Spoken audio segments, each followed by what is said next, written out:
अस्सलाम वालेकुम and welcome two infodesk. दोस्तों तव्हां माइक्रोसॉफ्ट वर्ड सीखी रहा आहियो। अचो त मल्टी लेवल लिस्ट के समझूं। दोस्तों ही तव्हां जे साम्हूं जेका लिस्ट आहे इन में ॿ लेवल आहिनि, हिकिड़ो मेन लेवल आहे, ॿियो सब लेवल आहे। त ॿ या ॿिनि खां वधीक जेके लेवल्स आहिनि उनखे कस्टमाइज़ करण जे लाइ मल्टी लेवल लिस्ट ऑप्शन असांखे सहूलियत ॾिए थो। असीं हर लेवल खे अलॻि कस्टमाइज़ करे सघूं था, उन स्टाइल उनखे अप्लाई करे सघूं था, उन फ़ॉन्ट चेंज करे सघूं था वग़ैरह वग़ैरह। त असीं लिस्ट खे सिलेक्ट करे ऐं जॾहिं असीं हिते क्लिक कंदासीं मल्टी लेवल लिस्ट ते त ही साम्हूं असांखे लिस्ट लाइब्रेरी खुलंदी, जंहिंमें मुख़्तलिफ़ स्टाइल्स असांखे माइक्रोसॉफ्ट वर्ड लाइब्रेरी में ॾिए थो। असीं कस्टमाइज़ बि करे सघूं था। त हिन स्टाइल मां असीं हिकिड़ो क्लिक करूं था हिन ते। तव्हां हिन ते चेक करो त फस्ट जेको आहे मेन जेका लिस्ट आहे उहा 1 2 3 जी काउंटिंग सां, जॾहिं त सेकेंड जेको लेवल आहे उहो उनजी काउंटिंग ॾिसो 1.1 1.2 1.3, यानी कि उनजी काउंटिंग चेंज करे थी। इन स्टाइल खां अलावा मल्टी लेवल लिस्ट में लाइब्रेरी में कुछ फॉर्मेटेड स्टाइल हूंदा आहिनि, जिन ते मुख़्तलिफ़ स्टाइल अप्लाई कयल हूंदा आहिनि। जॾहिं असीं हिन ते क्लिक कयूं था हिन आर्टिकल ते, तॾहिं ॾिसोसि फस्ट लेवल आहे उहो आर्टिकल शो थिए थो। आर्टिकल खां पोइ हुन में रोमन जेके अदद आहिनि उहे शो काउंटिंग में कराइनि पिया शो, जॾहिं त हेठियां जेके सब लेवल आहे उहे सेक्शन में वाइज़ असांखे शो थिए पियो। कंट्रोल Z था करियोसि। हाँ, अहिड़ी रीति असीं मल्टी लेवल लिस्ट में असीं हर जेको लेवल खे उनखे अलॻि अलॻि फॉर्मेट करे उन ते स्टाइल अप्लाई करे सघूं था। लिस्ट खे कस्टमाइज़ करण जे लाइ मल्टी लेवल लिस्ट में वेंदासीं ऐं डिफाइन न्यू लेवल लिस्ट ते जॾहिं क्लिक कंदासीं त तव्हांजे साम्हूं ही डायलॉग बॉक्स खुलंदो। हिन में असीं फस्ट लेवल उनखे कस्टमाइज़ करूं था। जस्ट 1 जे बजाय असीं चाहियूं था त चैप्टर शो थिए। चैप्टर खां पोइ स्पेस ॾेई ऐं हिन में जहाँ असीं स्टाइल 1 2 3 स्टाइल आम स्टाइल खणंदासीं ऐं बॉक्स में क्लिक करे डॉट ॾींदासीं, ओके करो। जॾहिं इहे कयूं था त हाणे ॾिसो हिते चैप्टर वाइज़ शो थिए पियो। मेन लेवल असांजो चैप्टर में चेंज थी वियो आहे, जॾहिं त सेकेंड लेवल साॻियो रहे थो। अहिड़ी तरह असीं सेकेंड लेवल खे बि असीं कस्टमाइज़ करे सघूं था। उनजे लाइ डिफाइन न्यू लेवल लिस्ट ते क्लिक कंदासीं। उनखां पोइ हितां लेवल सेकेंड सिलेक्ट करिणो आहे। ही लेवल्स हूंदा आहिनि। फस्ट सिलेक्ट कंदा त फस्ट में ही असांजा कस्टमाइज़ कयल आहे। हाणे सेकेंड ते सिलेक्ट कयूं था।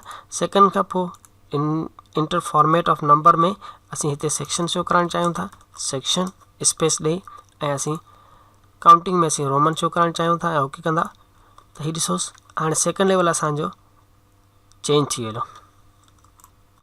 असीं सेकेंड लेवल खे कुझु एडवांस फॉर्मेट बि करे सघूं था नंबरिंग में, यानी कि 1.1 1.2 अहिड़े हिसाब सां शो थिए। उनजे लाइ लिस्ट खे सिलेक्ट करे तव्हां वञोसि मल्टी लेवल लिस्ट में, डिफाइन न्यू लेवल लिस्ट में। हिन मां असीं सेकेंड लेवल खे क्लिक करूं था ऐं हिते सेक्शन खां पोइ बाद में असीं रोमन खे हिते फ़िलहालु असीं हिन खे बैक स्पेस ते डिलीट था करियूंसि ऐं हितां include level number from in खे असीं लेवल 1 ते आणियूंसि था ऐं उनखां पोइ डॉट ॾियूं था। हीअ जॾहिं 1 आहे, इहो 1 यानी कि मेन जेको काउंटिंग आहे उनखे काउंट कंदो मेन लेवल खे। उनखां पोइ ॿिए नंबर ते असीं चाहियूं था त हाणे सेकेंड जेको आहे मातहत लिस्ट आहे उहा काउंट कीअं थिए। ऐं जॾहिं क्लिक कंदो तॾहिं तव्हां ॾिसोसि सेक्शन 1.1 सेक्शन 1.2 सेक्शन 1.3 ऐं अहिड़े हिसाब सां तव्हांजो लेवल काउंटिंग हले पई। यानी कि जेको चैप्टर 2 आहे क्वेश्चन त उनमें पहिरियों अंग सॼो मेन लेवल खे शो कराए पियो, जॾहिं त सेकेंड हुनजे सब लेवल खे शो करे पियो। असीं कंहिं बि लेवल ते बुलेट्स बि हिन में मल्टी लेवल में असीं करे सघूं था यूज़। उनजे लाइ मल्टी लेवल लिस्ट खे सिलेक्ट करे डिफाइन न्यू लेवल में वञी असीं सेकेंड लेवल लिस्ट में असीं बुलेट्स यूज़ करणु चाहियूं था। उनजे लाइ नंबर स्टाइल मंझां असीं बुलेट्स चूज़ करियूंसि था, डॉट बुलेट्स ऐं ओके करियो त हीउ ॾिसो तव्हांजा हाणे सेकेंड लेवल बुलेट्स यूज़ थी वई। अचो त मल्टी लेवल लिस्ट जे इंडेंट खे सम्झूं। लिस्ट खे सिलेक्ट करियो ऐं मल्टी लेवल लिस्ट मां define new multi level list option में वञोसि। हिन में पोजीशन सेक्शन ते ॾिसो थोरो गौर करियो। लेवल ॾिसो फस्ट सिलेक्ट थियल आहे, जॾहिं त अलाइन एट हिते फस्ट इंडेंट जेको आहे फस्ट लेवल इंडेंट खे शो करे थो ऐं टेक्स्ट इंडेंट जेको आहे इहो हैंगिंग इंडेंट खे शो करे थो। फस्ट लाइन इंडेंट ऐं हैंगिंग इंडेंट खे सम्झण लाइ तव्हां मुंहिंजी वीडियो इंडेंटेशन खे ॾिसोसि। सेकेंड लेवल इंडेंट खे थोरो ॾिसी वठोसि। हिन फस्ट लाइन इंडेंट 0.25 ते आहे, जॾहिं त टेक्स्ट इंडेंट इहा 1.2 ते आहे। असीं इंडेंट में थोरी तब्दीली करे ॾिसूंसि था।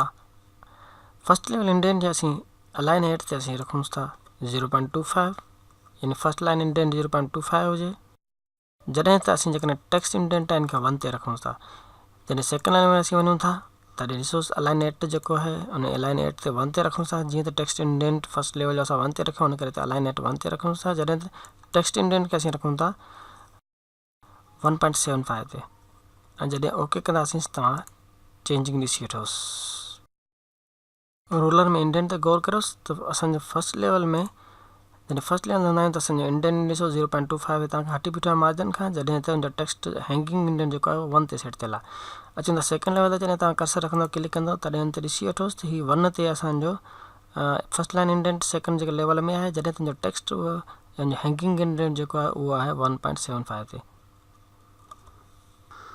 इंडेंट सेटिंग असां रूलर मां बि करे सघूं था। यादि रहे जेकॾहिं सॼी लिस्ट खे सिलेक्ट करे असीं इंडेंट खे चोरींदासीं त सभु उन हिसाब सां सेट थी वेंदा इंडेंट। जीअं असीं हिते ॾिसो सॼी लिस्ट खे असीं सिलेक्ट करे, ऐं जेकॾहिं इंडेंट फर्स्ट लाइन इंडेंट या सेकंड लाइन इंडेंट खे असीं चोरींदासीं त हिननि जा सभिनी जा अलाइन थी वेंदा हलिया इंडेंट।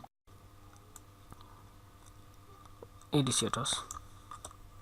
पर जेकॾहिं असांखे फर्स्ट लेवल असांखे इंडेंट सही पियो लॻे, असीं सेकंड लेवल जो या थर्ड लेवल जो सेट करणु चाहियूं त उन लेवल खे सिलेक्ट करे वियोसि, ऐं उनखां पोइ उनजो फर्स्ट लेवल इंडेंट या हैंगिंग इंडेंट उनजो तव्हां सेट करे सघो था। जेतिरो स्पेस तव्हां चाहियो उन ते ॾेई सघो था। जॾहिं उहो लेवल तव्हां ॾिसो पिया ओके आहे त पोइ फॉर्मेट पेंटर जी मदद सां ॿियनि ते उहे साॻी सेटिंग अप्लाई करे सघो था।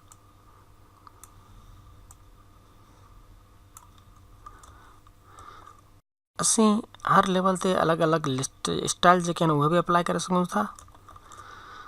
मल्टी लेवल मां वञो मोर ऑप्शन बटन ते, जॾहिं ॾिसणो खुलंदो त हेॾा तव्हांखे मिलंदो link level two style.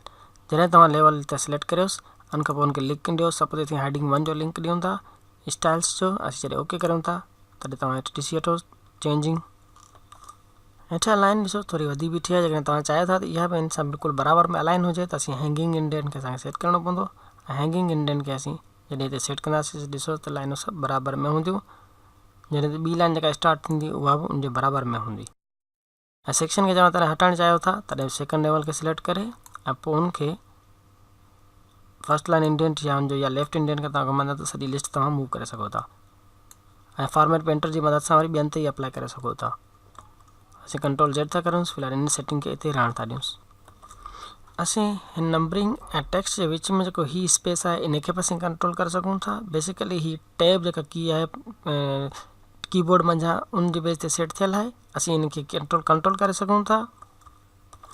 Multi level list मां ही ॾिसो जॾहिं तव्हां फॉलो नंबर्स विथ ते क्लिक ॾिसंदव तॾहिं लिखियो पियो टैब कैरेक्टर। जॾहिं टैब कैरेक्टर तव्हां स्पेस ते कंदव या इनखे नथिंग ते करे सघो था त तव्हांखे इहो स्पेस बिल्कुलु ख़तमु थी वेंदो। हीउ ॾिसी वठोसि हिते स्पेस बिल्कुलु ई न आहे।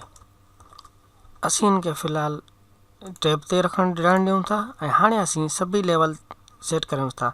यानी असांखे जल्दी में कंहिं लिस्ट वॾी खे फॉर्मेट करिणो हुजे त उन करे उनजा डिफॉल्ट इंडेंट सभिनी जा सेट करे रखूं था। ॾिसी वठोसि फर्स्ट जेको लेवल आहे उहो यानी मार्जिन खां 0.25 ते हटी बीठो आहे। असीं हिनखे 0 था करियूंसि। ऐं असीं जॾहिं त टेक्स्ट जेका पोज़ीशन आहे उहा आहे 1 ते सेट थियल आहे। यानी कि फर्स्ट जेको टेक्स्ट जेको पोज़ीशन आहे 1 ते हुजे। जॾहिं त बाक़ी जेके लेवल आहिनि उहे केतिरो हटी बीहनि 0.75 ते आहे। असीं हिनखे 1 ते रखी था छॾियूं त जेको हर लेवल आहे उहो 1 फर्स्ट जेको लाइन इंडेंट आहे उहो 1 ते सेट थी बीहे। जॾहिं ओके कंदो ओके करो त तॾहिं ॾिसी वठोसि तव्हां हर लिस्ट तकड़ी जेको आहे उनमें फॉर्मेट करे सघो।